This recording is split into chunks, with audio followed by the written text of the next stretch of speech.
জানিয়ে দেব সর্বশেষ আপডেট বাংলা সংবাদ, শুরুতে শিরোনাম। স্বৈরাচার হাসিনার পতনের পর এবার 5ই মে শাপলা চত্বরে গণহত্যার রহস্য ফাঁস। এবার ফেঁসে যাচ্ছে মোদি, হাসিনা সহ প্রশাসনের উচ্চপদস্থ কর্মকর্তা, আন্তর্জাতিক গণমাধ্যমের রিপোর্ট। সবশেষে দেখবেন যে অপরাধে ফাঁসি হবে প্রধানমন্ত্রী শেখ হাসিনার। ক্ষুব্ধ সেনা কর্মকর্তার জবানবন্দি, থাকছে ভিডিও সহ বিস্তারিত প্রতিবেদন। এত সময় শুনছিলেন সংবাদ শিরোনাম, এবার শুনবেন বিস্তারিত। তার আগে ছোট্ট একটা রিকোয়েস্ট, আপনারা যারা নতুন চ্যানেলে অবশ্যই সাবস্ক্রাইব করে বেল আইকনটি অল করে দেবেন। যারা লাইক দেননি, লাইক দিয়ে ধারাবাহিকভাবে আজকের সকল নিউজগুলো দেখতে থাকুন। পিনাকি ভট্টাচার্য বলেন, স্বৈরাচার হাসিনার পতনের পর আমার হাতে 5 মে নিয়ে নতুন কিছু তথ্য এসেছে। হাসিনা নির্লজ্জভাবে বলেছিল 5ই মে কেউ মারা যায়নি, রং মেখে নাকি তারা শুয়েছিল। শেখ হাসিনার সামরিক সচিব হেফাজতের মিটিংয়ে এসে বলেছিল কেউ মারা যায়নি। 5 মেতে চ্যানেলগুলোর ফুটেজ সংগ্রহ করেছিল, যেমন দিগন্ত ইসলামিক টিভি, সেগুলো বন্ধ করে দেওয়া হয়। দেশের কোনো মিডিয়ায় হত্যাকাণ্ডের বিষয়ে বিস্তারিত রিপোর্ট ছাপায়নি। পিনাকি ভট্টাচার্য বলেন, আমি কয়েকটা বিদেশি সংবাদ মাধ্যমের রিপোর্ট থেকে কিছু সংবাদ আপনাদের জানাচ্ছি। গার্ডিয়ানের রিপোর্টে বলা হয়েছিল 30 জনের বেশি নিহত হয়েছিল। বিবিসির সংবাদে বলা হয়েছিল 27 জনের বেশি নিহত হয়েছিল।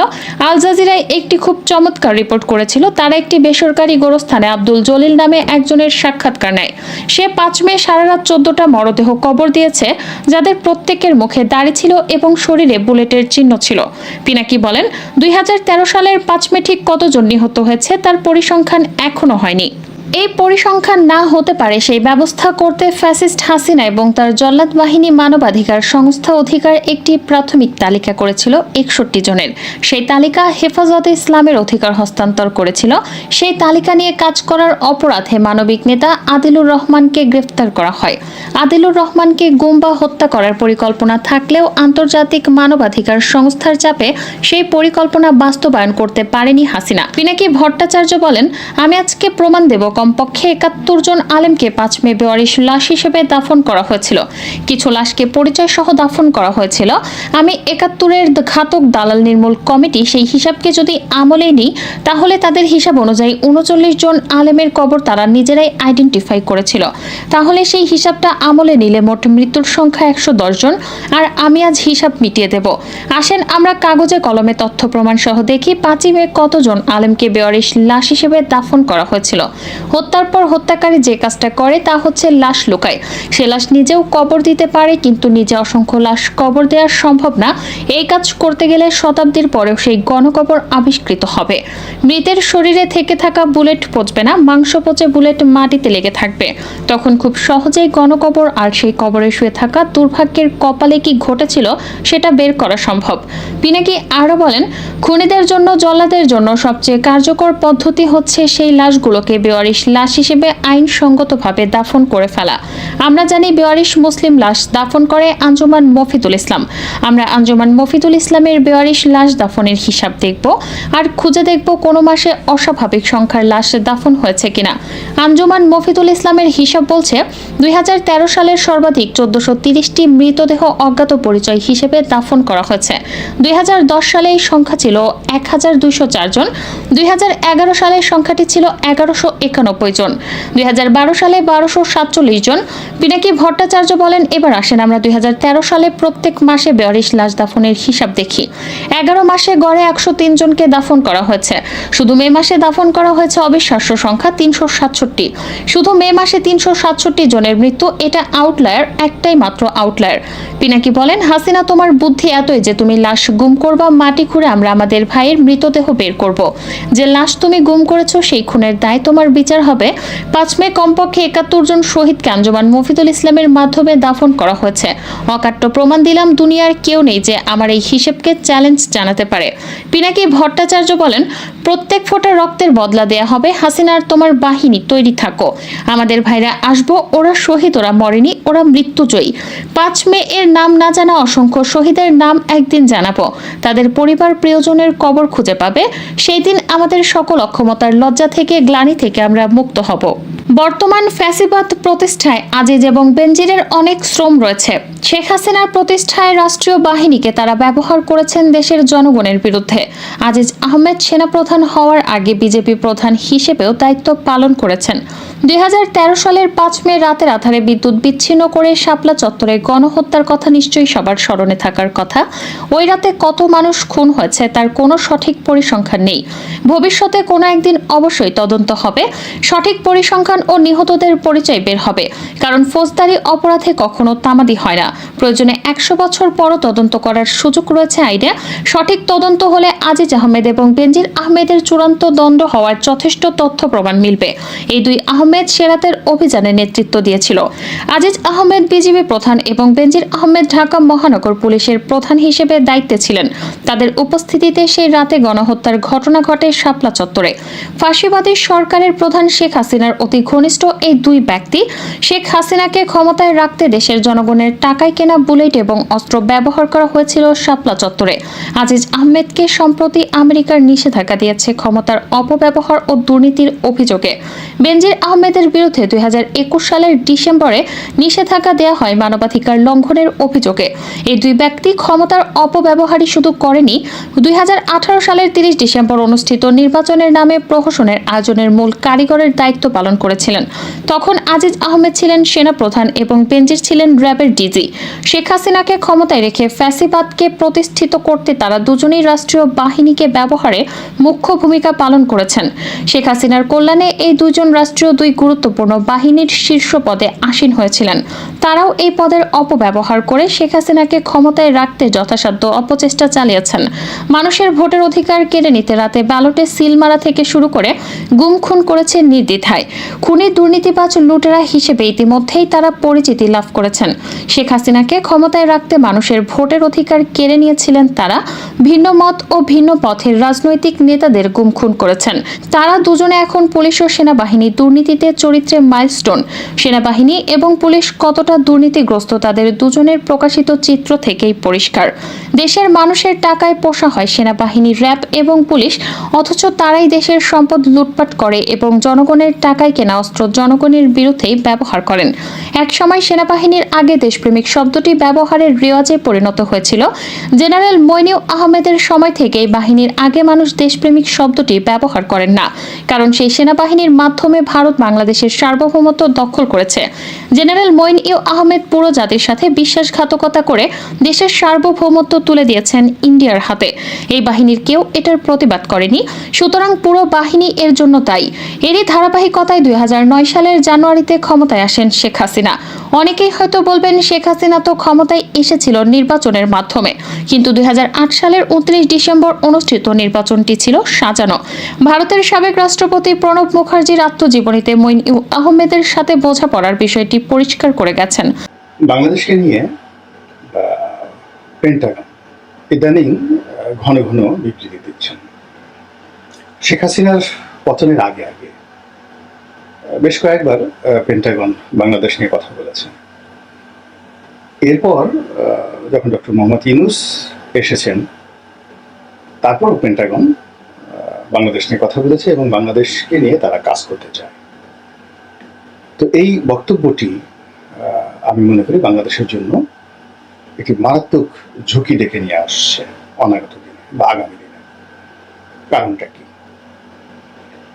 কারণটা হলো যে বাংলাদেশের সঙ্গে মার্কিন যুক্তরাষ্ট্রের যে রাজনৈতিক বিষয়াদি, যা পলিটিক্যাল অ্যাটাচমেন্ট যেটিকে বলা হয়, এটি যখন সর্বোচ্চ গুরুত্ব পায় তখন তাদের যে স্টেট ডিপার্টমেন্ট সেখান থেকে মন্তব্য করা হয়। আরও গুরুত্বপূর্ণ হলে পররাষ্ট্রমন্ত্রী বা তাদের যে সেক্রেটারি অফ স্টেট রয়েছেন মিস্টার ব্লিংকেন, তিনি সরাসরি বক্তব্য দেন। এটা হলো রাজনৈতিক।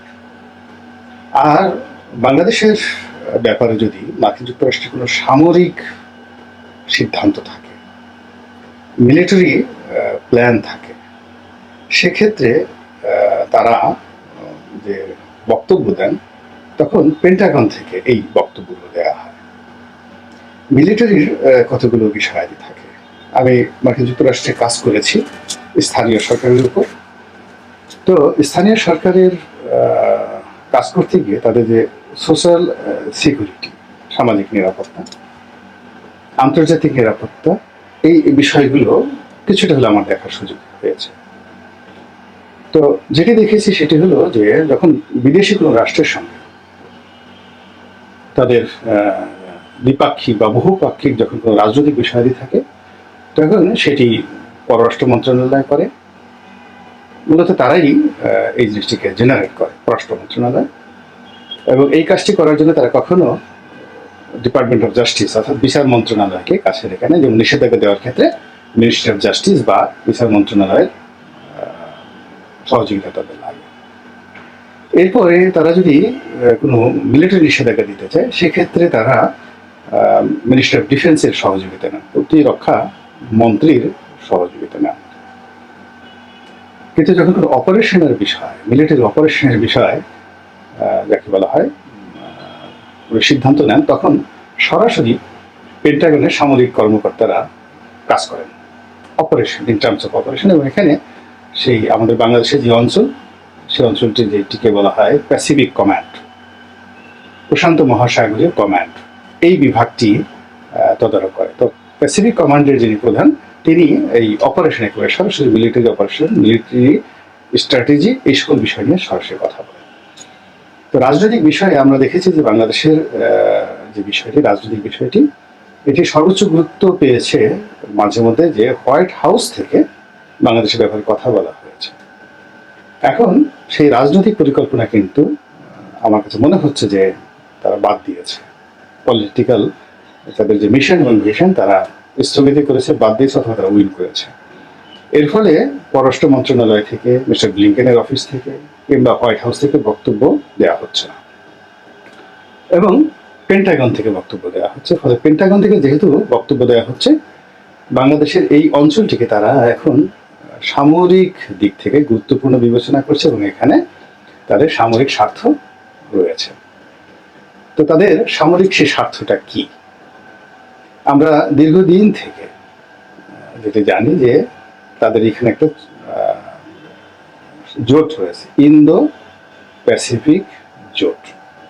প্রশান্ত মহাসাগর থেকে যে স্রোতধারাটি, জলপথটি ভারত মহাসাগরে এসেছে, এবং ভারত মহাসাগরের থেকে যে অংশটি বঙ্গোপসাগরে এসেছে, এই অঞ্চলের যে নৌ রুট, নৌ বাণিজ্য, এবং একই সঙ্গে এই অঞ্চলে যে সামরিক যানবাহনের যে চলাচল, সেটি এই বঙ্গোপসাগরের এখান থেকে চীন সাগর, চীনের আবার দুটো উত্তর চীন সাগর, দক্ষিণ চীন সাগর।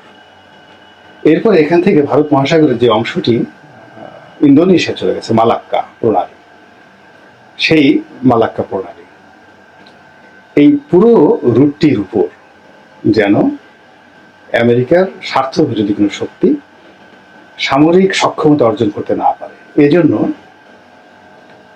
তারা এই ইন্দো প্যাসিফিক যে একটা চুক্তি, যেটিকে আবার কেউ কেউ কোয়াড হিসেবে বর্ণনা করছেন, তো সেই চুক্তিতে বাংলাদেশকে অন্তর্ভুক্ত করার জন্য তারা দীর্ঘদিন যাবৎ চেষ্টা করছে। এবং এই ইন্দো প্যাসিফিক যে তাদের যে চুক্তি, এই চুক্তিতে তাদের অন্যতম সঙ্গী হলো ভারত, দিল্লি।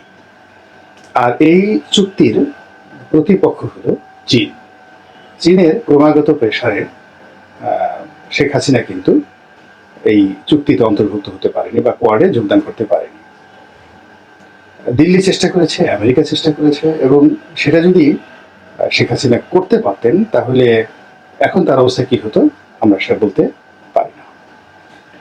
তো যাই হোক, এখন দিল্লি বর্তমান সরকারের সঙ্গে কৌশলগতভাবে আমেরিকার স্বার্থের জন্য যতটুকু দরকার ততটুকু ছাড় দেবে, কিন্তু দিল্লির সঙ্গে বাংলাদেশের এই বর্তমান সরকারের মূলত দ্বিপাক্ষিক সম্পর্কটা একেবারেই হবে না, একেবারেই হবে না। এটি দা কুমড়ার সম্পর্ক থাকবে। কিন্তু ইউনুস সরকার যদি ইন্দো প্যাসিফিক জোটে যোগদান করতে চায়, সেক্ষেত্রে দিল্লি ভেটো দেবে না, শুধুমাত্র এই আমেরিকার এই যাকে বলে রাস্তাটি ওপেন করার জন্য।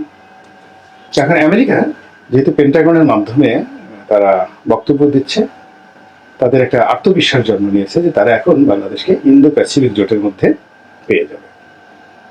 এবং এটি ইউনুস সরকারের জন্য কতটা বুমেরাং হয়ে যাচ্ছে যে এই যে পেন্টাগনের বক্তব্য, এই বক্তব্যের সঙ্গে সঙ্গে চীন কিভাবে রিয়্যাক্ট করেছে, সেই রিয়্যাক্টটা বুঝতে পারবেন যে চীনের যিনি বাংলাদেশের নিযুক্ত রাষ্ট্রদূত, তিনি সঙ্গে সঙ্গে মির্জা ফখরুল সাহেবের সঙ্গে দেখা করেছেন এবং একসঙ্গে সংবাদ সম্মেলন করে বলছেন বাংলাদেশের সঙ্গে তারা থাকবেন এবং কাজ করতে চান। মানে সরাসরি তারা এখন বিএনপিকে সমর্থন দিয়ে বিএনপিকে ক্ষমতায় আনতে চাচ্ছে। এবং চীন যদি এখানে ইনফ্লুয়েন্স করে, দুইভাবে অর্থনৈতিকভাবে ইনফ্লুয়েন্স করে, এই কারণ হলো এই মুহূর্তে বাংলাদেশের জন্য যে অন্তত $10 বিলিয়ন যে প্যাকেজ দরকার ইমিডিয়েটলি বেল আউট এর জন্য, এটি আমরা যতই বলি না কেন, ডক্টর ইউনূস IMF থেকে বিশ্ব ব্যাংক থেকে বৈঠক করতে পারবেন, কিন্তু ইমিডিয়েটলি $10 বিলিয়ন বাজেটারি সাপোর্ট হিসেবে তিনি পাবেন না। হয়তো প্রকল্প সহযোগিতা অনুযায়ী তিনি এটি পাবেন, কিন্তু তার জন্য তাকে অনেক শর্ত পূর্ণ করতে হবে। এবং অর্থনৈতিক সম্বন্ধে আমি যতটুকু জানি সেটি হলো যে এই ব্যাংক ব্যবস্থাতে শেখ হাসিনা সরকার যে লুটপাট করেছিল সেটা ধামাস চাপা দেওয়ার জন্য তার অনেকগুলো কৌশল ছিল। সেই কৌশলগুলো এই বর্তমান রেজিম অবলম্বন করবে না এবং তাদের পক্ষে সম্ভব নয়। ফলে অনেকগুলো ব্যাংকের, আমরা আঞ্চলিক ভাষা যেটিকে বলি চিচিং ফাঁক, সেই চিচিং ফাঁক হয়ে যাবে এবং সেইগুলো বন্ধ করার জন্য সঙ্গত কারণে IMF এর পক্ষ থেকে একটা প্রচন্ড চাপ থাকবে। সেই চাপ মোকাবেলা করে IMF এবং বিশ্ব ব্যাংকের যে ঋণ, এটি পাওয়া ডক্টর ইউনূস সাহেবের জন্য সত্যিকার অর্থে কঠিন হয়ে যাবে। এবং আমরা এখন তাকে নিয়ে যে ভরসা করছি, বা এখন যারা বাংলাদেশ ব্যাংকের গভর্নর রয়েছেন তিনি একসময় বিশ্ব ব্যাংকের কর্মকর্তা ছিলেন, আলটিমেটলি এগুলো ওইভাবে কাজ করবে না যেভাবে চীনের ঋণ কাজ করবে। এবং চীন এক মুহূর্তের মধ্যে এই পেন্টাগনের বাড়াবাড়ি করার কারণে তারা বিএনপির সঙ্গে একটা গাঁট বেঁধেছে। এবং বিএনপির আলতাফ হোসেন চৌধুরী সাহেব আছেন নেতা, দীর্ঘদিন ধরে তিনি চীনের সঙ্গে এই কূটনৈতিক যে বিষয়টি, চীন বাংলাদেশ যে একটা ফ্রেন্ডশিপ অ্যাসোসিয়েশন আছে তার মাধ্যমে কিন্তু তিনি অত্যন্ত সুকৌশলে চীনের সঙ্গে একটা কাউন্টার রিলেশন তিনি রাখছিলেন। ফলে শেখ হাসিনার সঙ্গে চীন শেষ মুহূর্তে চেষ্টা করেছে। এর কারণ হলো শেখ হাসিনার মধ্যে যে চরিত্রটা ছিল, স্বৈরাচারী যে মনোভাব ছিল, একনায়কতন্ত্র ছিল, ফ্যাসিবাদ ছিল, এটি চীনের জন্য অনেকটা সহজতর ছিল তার সঙ্গে ডিল করা। যে কোনো গণতান্ত্রিক শক্তির চাইতে স্বৈরতান্ত্রিক শক্তির সঙ্গে চীনের যে বর্তমান সিস্টেম তাদের অ্যাডাপশন ভালো হয়। কিন্তু শেখ হাসিনার যাকে বলা হয় দোদল্যমানতা, একবার দিল্লি, একবার চীন, একবার আমেরিকা, একবার রাশিয়া, এই বিভিন্ন কারণে তিনি যখন বেজিংয়ে গেলেন শেষবার, তখন তিনি সেখান থেকে রীতিমতো অপমানিত হয়ে নির্ধারিত দিনের 24 ঘন্টা আগে তিনি বাংলাদেশে চলে এলেন। তখনই আমার কাছে মনে হয়েছিল যে শেখ হাসিনার কপাল পুরো। আমি একটা ভিডিও করেছিলাম যে শেখ হাসিনার কপাল পুরো, চীন থেকে অপমান হয়ে ফিরে আসেন।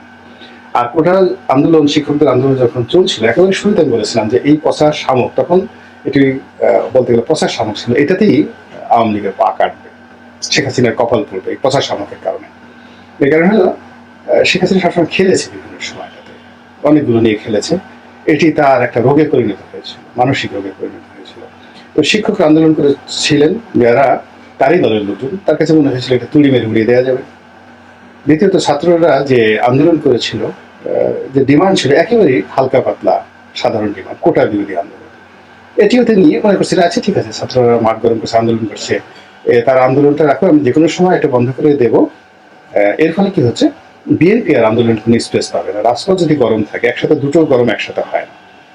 তো বিএনপিকে মূলত স্পেস না দেওয়ার জন্য ছাত্ররা আন্দোলন করুক, আরো কয়েকদিন আন্দোলন করুক, এটাকে নিয়ে তিনি একটা স্পেস দেওয়ার চেষ্টা করেছেন, তুচ্ছ তাচ্ছিল্য করেছেন। কিন্তু এই বিষয়টি তার জন্য এতটা মারাত্মক আকার ধারণ করে যখন তিনি সিদ্ধান্ত নিলেন, তখন আর সমাধানের পথ ছিল না।